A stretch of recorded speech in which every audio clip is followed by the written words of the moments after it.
Hello, everybody. You've tuned in to the Indiana State Police Roadshow, brought to you by the Indiana State Police Alliance, Cops for Kids, subsidiary of the Indiana State Police Alliance. Our friend and videographer, Tom Trial, behind the scenes, putting us on YouTube each and every week. We invite you to go to the ISP YouTube site, see some of the Indiana State Police Roadshows, and a lot of historic and other videos that Tom has put on there, so for your viewing enjoyment. Today I have with me Sergeant Trent Smith from the Indiana State Police Public Information Office. Trent, thank you for being here. No, thanks for having me. Appreciate it.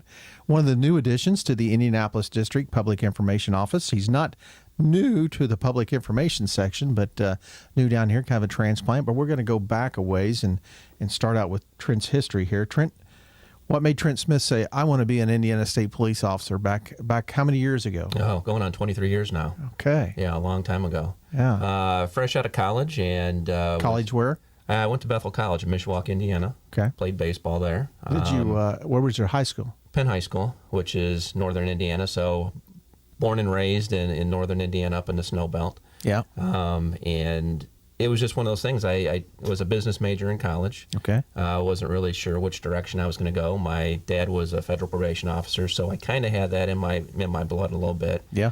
And took a sales course in college, and I thought, boy, I don't ever want to do sales. So guess what my first job was? It was in sales.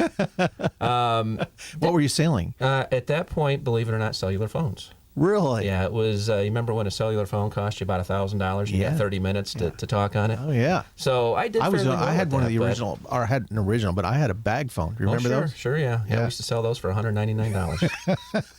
Cost you about $1 a minute to talk on it. Exactly. You didn't give out your number because you didn't want anybody to call you. Right, yeah. Look where we've come. Yeah. So that was just one of those things that, I knew it wasn't my calling. It's not what I wanted to do. And state police was kind of ramping things up. They were going through a hiring process where they had a lot of years prior to 94 when I came on, where they would hire somebody or hire a group of individuals, right. And then 2 years later they'd hire some more, and then be 3 years later. So they were kind of in that push of hiring, and they got my attention, and lo and behold, here I am 20 plus years later. Now, how did they get your attention? Was it somebody you knew? Did they come through? Did you just happen to see on the ads? Or No, I was interested in law enforcement, okay. And I always saw Indiana as the top law enforcement for the state. Just, the way everybody presented themselves, the professionalism, and that's really kind of what drew me. I went through a couple processes with local departments, and, when they were only hiring one or two people, yeah. It's pretty competitive, and then you get a lot of people transfer interdepartment back right, and forth. absolutely. So Got state jailers police gave coming me, up and that. Yeah, they just gave me the best opportunity at that point. So that was what year? That was 94. Okay, so you came down to the academy in 1994, went through the Indiana State Police Law Enforcement Academy, like we all do, through the state police, and then where did you go from there? I was lucky enough to actually go back to the Bremen Post. Oh, good. So as I said earlier, I was born and raised in St. Joe County, in that area, and Bremen covers the 4-county area up there. I was 1 or 6 or 7, I can't remember at this point, that went back to the post. Probably the largest class that's ever gone back there since. Yeah. We had a class 80 that started out at the academy, so it was a good-sized class. And up to a couple years ago, we still had, out of the 6 or 7 that went, 5 of us were still working there. Wow. So that was kind of nice to grow up with those guys and ladies over those years. Now, did you work a zone up there, or just one county, or how did? Now, up there, there's 4 counties, so I worked a county. I started out working in Elkhart County and worked most of my career while I was there working as a trooper in Elkhart County, and then spent a couple years over in St. Joe County, where I've lived most of my life. So you start, of course, everybody starts on the road, does put in their time, and then you kind of look down the road. What was your first promotion? My first promotion was as corporal. Okay. I was road trooper for about 10 and a half, 11 years. Worked an afternoon shift. My wife worked a morning shift. We had kids at home, so wasn't making a whole lot of money at that point. And rather than donating my whole paycheck to the next door neighbor or babysitter, we decided, hey, this is what's going to work best for us and with family in the area. That's what we did. We just worked those opposite shifts, and it just came a point in my career. I'd been an FTO for quite a while. I'd been on a scuba team for quite a while, and things started to work out at home, and kids got to that age that the interest of getting promoted started to, fascinate me a little bit. So I put in for a corporal position, and I was a corporal at the Bremen Post. So how long were you corporal? 60 days. Really? Yeah, it's kind of a crazy story, but I just gotten promoted, and I went and talked to our first sergeant and said, hey, this PIO position had just opened up. We just recently retired. I said, who was that retired? Brent Clem had just retired. I said, I don't want to look like I'm jumping ship or anything, but this kind of interests me. He goes, you're crazy if you don't put in for it. If there's something on this department that interests you, put in for it. And lo and behold, I got the position. So I think I worked a month of midnights as corporal. And everybody kind of laughed because I got there. It was the right time, I guess. Right. And a lot of people spend a lot of time at that position working a lot of crazy shifts. Yeah, yeah. So was that something that you were interested in? Something that you just thought, hey, I want to try this, or what? It did. I had done quite a few programs before. I was pretty close with our former PIO. He used to send me the programs and have me do stuff. I enjoyed it. I didn't have a problem talking in front of the camera, talking to people.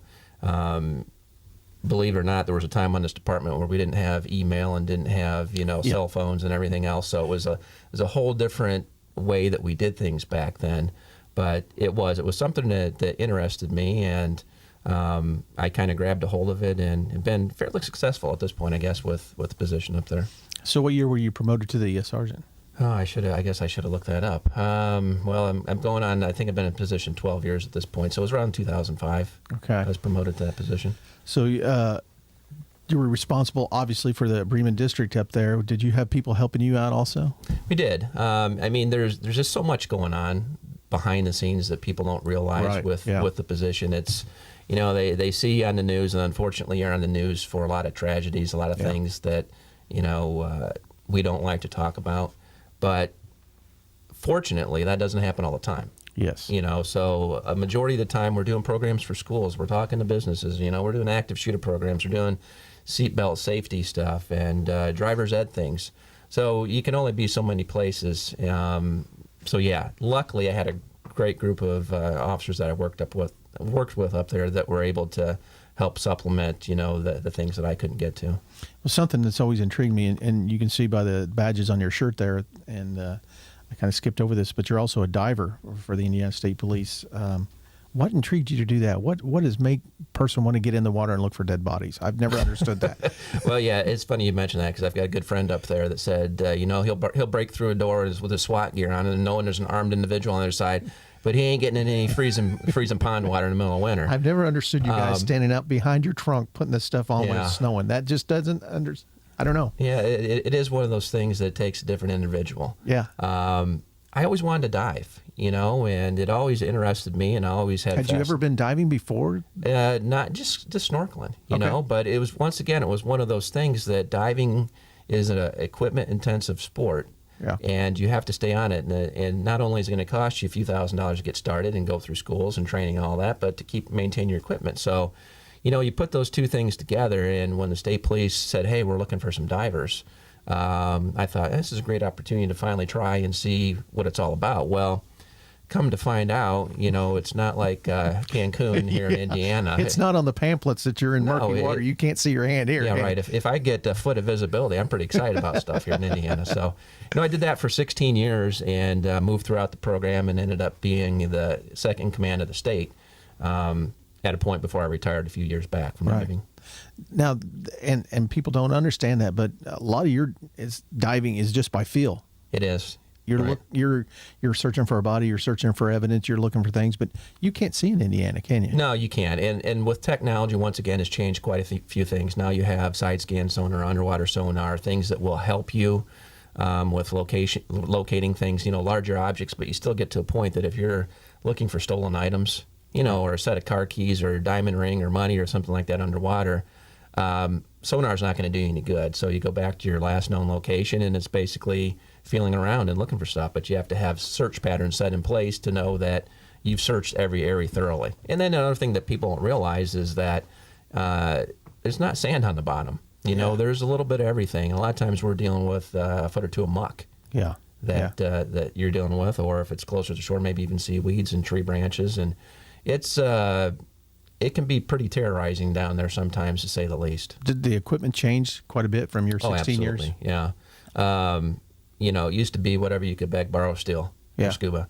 Yeah. You know, as I said, it's one of those things that just there's a lot of money involved with it, and a lot of officers, and a lot of maintenance and upkeep. And it went from your standard regulator and standard mask that you'd use on a recreational dive to now everybody's being issued full face masks with communication, and they've got tanks on their back, but they're not even breathing out of those. They're breathing off of tanks that are, you know, supplied at the surface, and they're using those as backup. So, you know, as a diver enters the water, he's sitting there with probably $6,000 worth of equipment for each person that gets in the water. But it has made it so much more safe, and it has improved the ability to communicate with the people on the top to what's going on exactly. Now, educate me on these two terms also: wetsuit, dry suit. Just what they are. You know, wetsuit is once again has changed dramatically. It used to be everybody wore a wetsuit. We used to do a wetsuit appreciation in the middle of December, and it makes you appreciate the wetsuit, even though it's not doing a whole lot. But basically, a wetsuit's going to insulate you, but it leaves a thin layer of water between your skin and the suit, which your skin heats up. It's good down to about 65, 70 degrees, but after some time, you're going to get cold. Now, dry suit's going to keep you completely dry, encapsulate you. You wear long underwear, like a snowmobile suit underneath it, and it's good for any time of the year. You just adjust how much insulation that you wear. And most public safety divers at this point have gone strictly to a dry suit because we're finding that, you know, you're diving in contamination, you know, whether it's chemicals and stuff that are leftover runoff or fertilizer. And it's just one of those things that we're finding out that years after you're done diving that people are having some issues with some of that stuff. So we're trying to basically get in the water and get wet without getting wet now. That's a good idea. Yeah. That's a good safety idea. Well, so you're a Bremen. You're up there for all your career. Then all of a sudden, bam! Here I am. Here you are in Indianapolis. Yeah. Right. I'm a snowbird that's now transferred to the southward, the sunny south of Indiana. South of 40, where you don't get issued a parka from the academy. Yeah, no kidding, right. So how do you like it? Oh, it's great down here. Okay. Everybody has been more than friendly. I can tell you the probably the biggest difference is just the volume of traffic and the number of people that you're dealing with on a daily basis.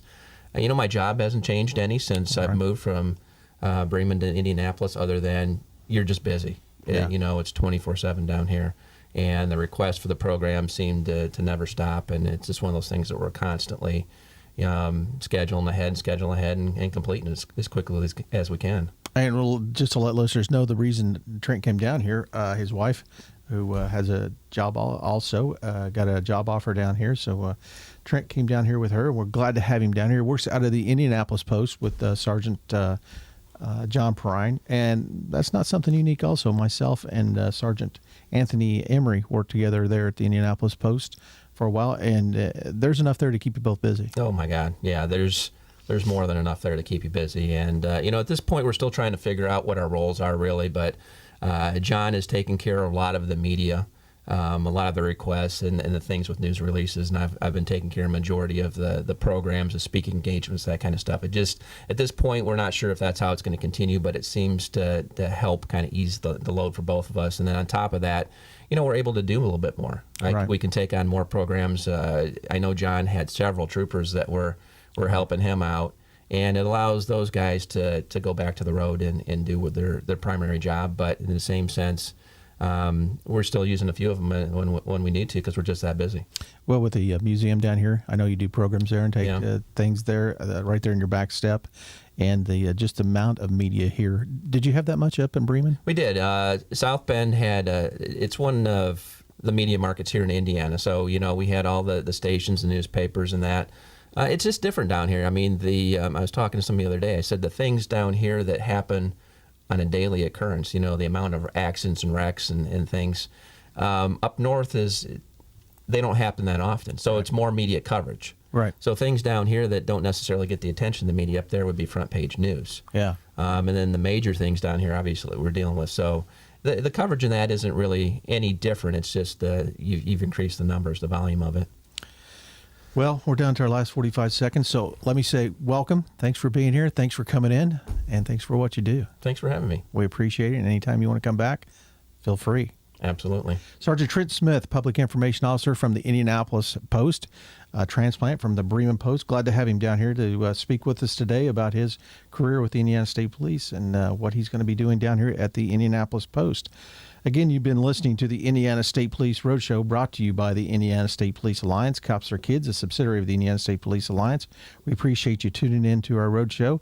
We appreciate Tom Trial for putting us on YouTube each and every week that we have available. We want you to go to that site and watch his videos. Thanks for tuning in the roadshow. We'll catch you next week. The roadshow is out.